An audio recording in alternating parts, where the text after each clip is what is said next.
Belgium की राजधानी कहाँ होगी?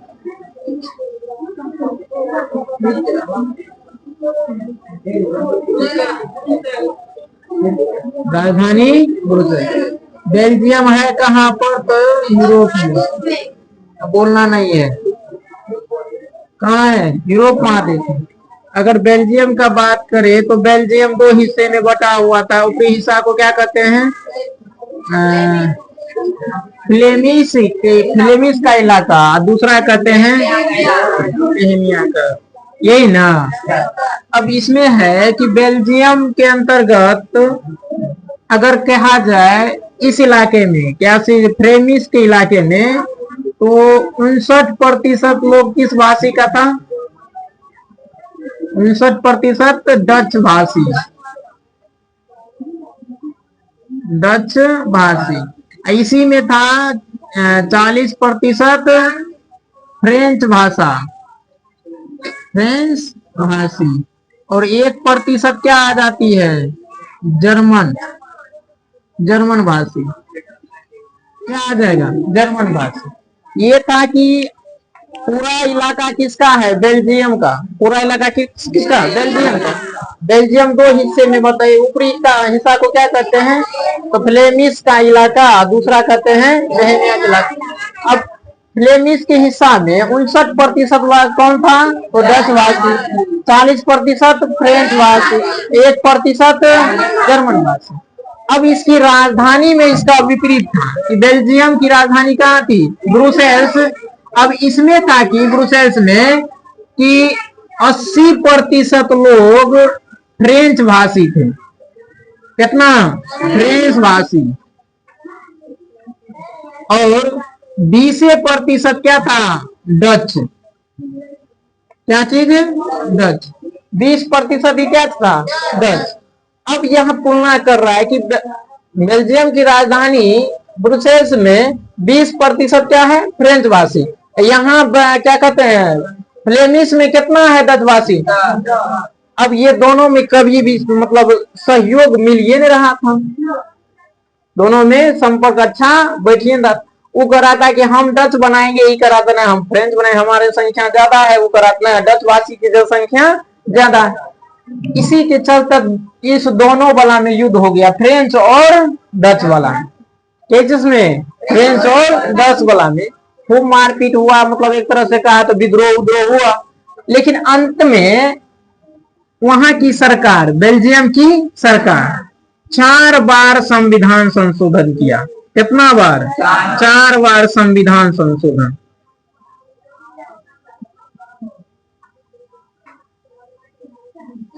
कितनी बार किया था? 4 बार। हाँ, एक बार नहीं होगा तो 2 बार करेंगे, 2 बार नहीं होगा तो 4 बार। अंत में 4 बार जब संविधान संशोधन किया तब जाकर के दोनों बराबर हुआ। तब जाकर के दोनों क्या हुआ? बराबर। सरकार यहाँ का सोचा कि फ्रेंच भाषी भी है और डच भाषी भी है, दोनों को सत्ता में आना चाहिए। किसको? दोनों को सत्ता में आना चाहिए। तब ये सत्ता में साझेदारी होगा। तो कहा जितना फ्रेंच भाषी है, जितना फ्रेंच भाषी है, जितना मतलब क्या कहते हैं डच भाषी है, दोनों के समान सदस्य होना चाहिए। दोनों का क्या होना चाहिए? समान सदस्य। अगर संसद में अगर बैठेगा तो मान के चलो हम लोग की कितना सीट है? 543 है। तो इसका मतलब 543 का अगर आधा करेंगे तो कितना हो जाएगा? 273-72 के आसपास आता है। आता है ना। तो कह रहा है कि 273 डच भाषी भी होना चाहिए और 273 फ्रेंच भाषी भी होना चाहिए।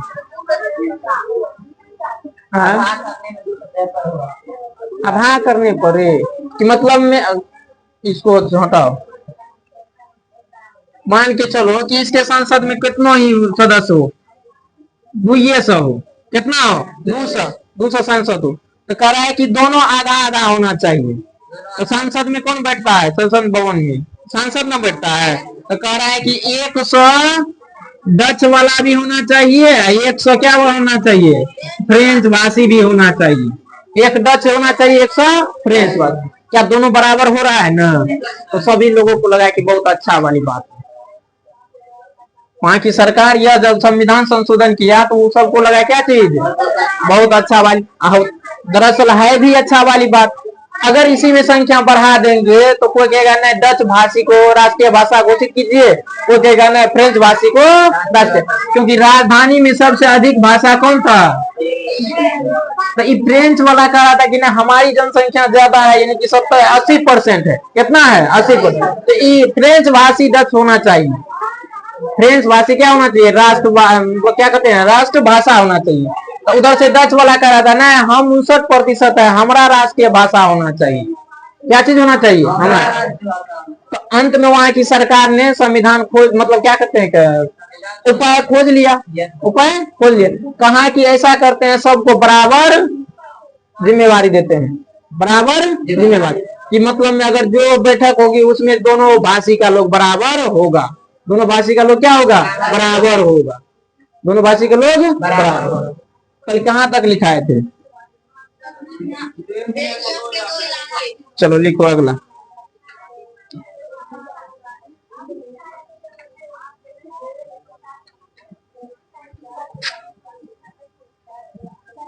लिखो फ्लेमिश, हाँ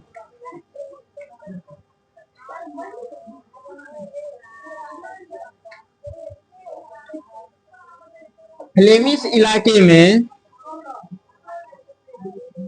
ये सारा लिखना है, फ्लेमिश इलाका का किसका लिखना है, फ्लेमिश, फ्लेमिश इलाके में 59% डच भाषी थे और फ्लेमिश इलाके में 40% फ्रेंच भाषी थे और फ्लेमिश इलाके में 1% क्या थे जर्मन भाषी थे।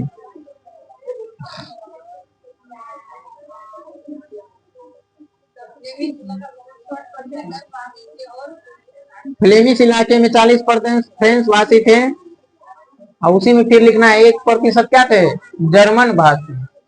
1970 से 1970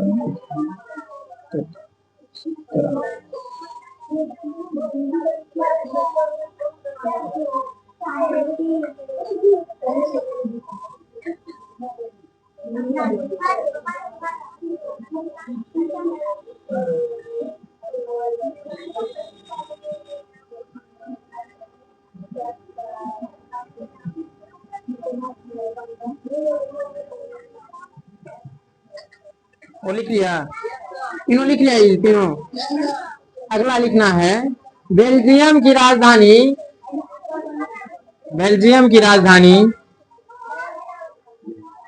बेल्जियम की राजधानी ब्रुसेल्स में, बेल्जियम की राजधानी ब्रुसेल्स में 80%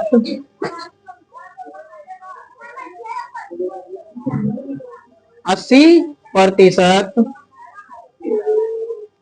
फ्रेंच भाषी थे,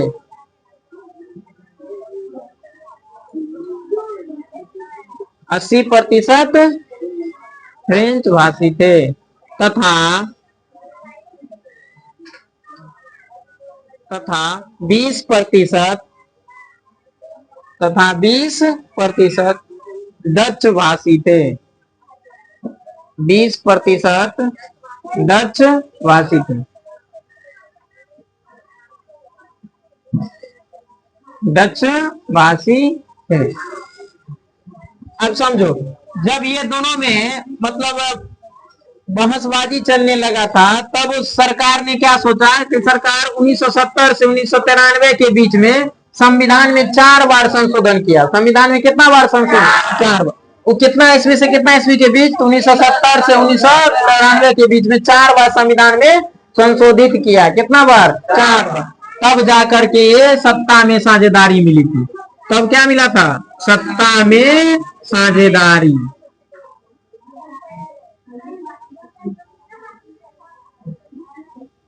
तब क्या प्राप्त हुआ था, सत्ता में साझेदारी।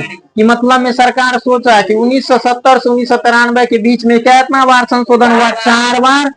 जब 4 बार संशोधन हो गया तब जाकर के सफल हुआ, तब उसी को क्या बोला गया था, सत्ता में साझेदारी। तो यहाँ तब बेल्जियम में सत्ता में साझेदारी आया था। तब बेल्जियम के अंदर क्या आया था, सत्ता में साझेदारी। तो ये भी एगो लिख लो, 1970 से 1993 के बीच में, 1970 से 1993 में 4 बार संविधान संशोधन किया गया।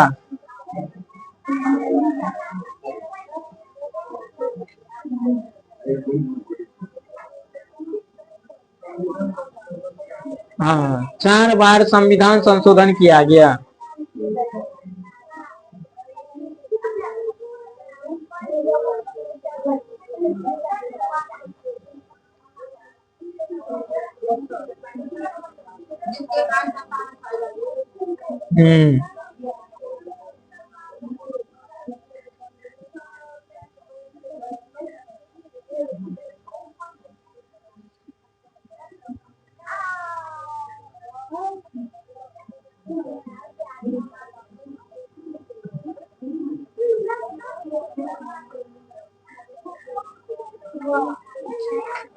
बेल्जियम के अंदर आबादी कितना था?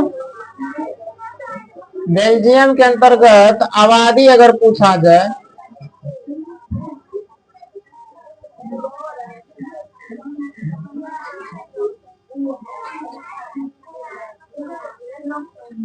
एक करोड़ से अधिक, जो कि हम कह सकते हैं हरियाणा के आधा।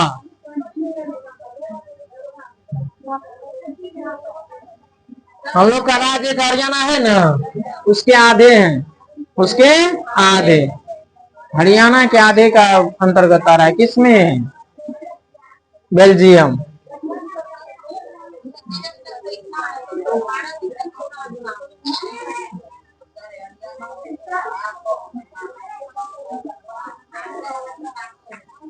और सी का यो आक नो आक हरियाणा आना है ना।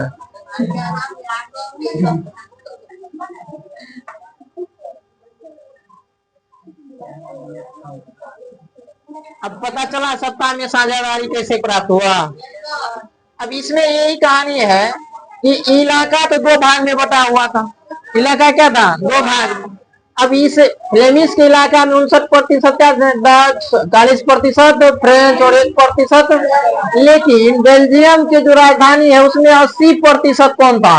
फ्रेंच। तो अब कहो तो इसके और इसके बीच में जमेगा कभी?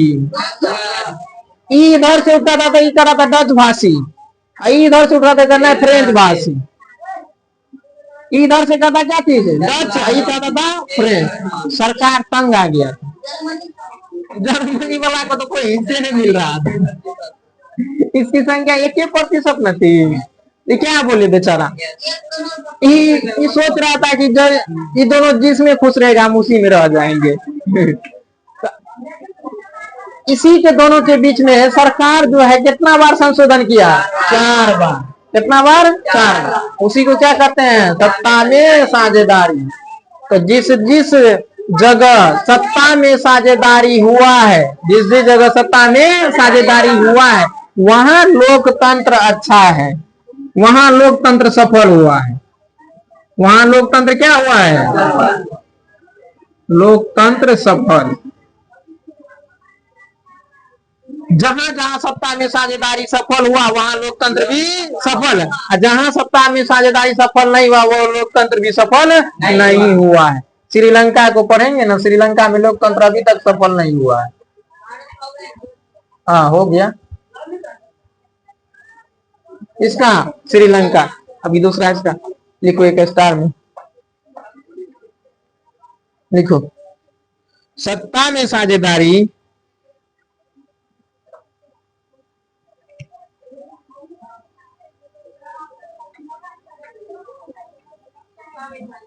सत्ता में साझेदारी जहां जहां सत्ता में साझेदारी जहां जहां सत्ता में साझेदारी जहां जहां हुआ है वहां लोकतंत्र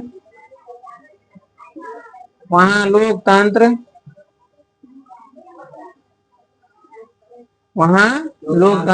सफल हुआ है। सफल हुआ। और जहाँ जहाँ सत्ता में साझेदारी नहीं हुआ वहाँ वहाँ लोकतंत्र सफल नहीं हुआ। क्या वो लिखाना पड़ेगा? समझ जाना है कि जहाँ जहाँ सत्ता में साझेदारी हुआ वहाँ लोकतंत्र सफल हुआ। लोकतंत्र का मतलब होता है जनता का शासन। लोकतंत्र का मतलब क्या था? जनता का। कोई दिक्कत इसमें? बेल्जियम के बारे में कोई दिक्कत? अच्छा, किस महादेश के अंतर्गत आएगा बेल्जियम की राजधानी? बेल्जियम की राजधानी ब्रुसेल्स। ब्रुसेल्स में कितने प्रतिशत फ्रेंच भाषी थे? कितने प्रतिशत डच भाषी थे? लेकिन बेल्जियम के फ्लेमिश इलाके में कितने प्रतिशत डच भाषी थे?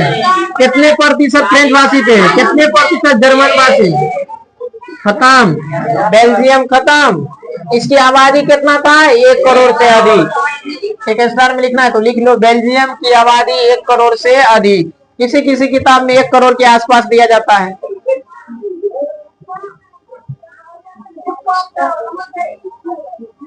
बेल्जियम की आबादी 1 करोड़ से अधिक।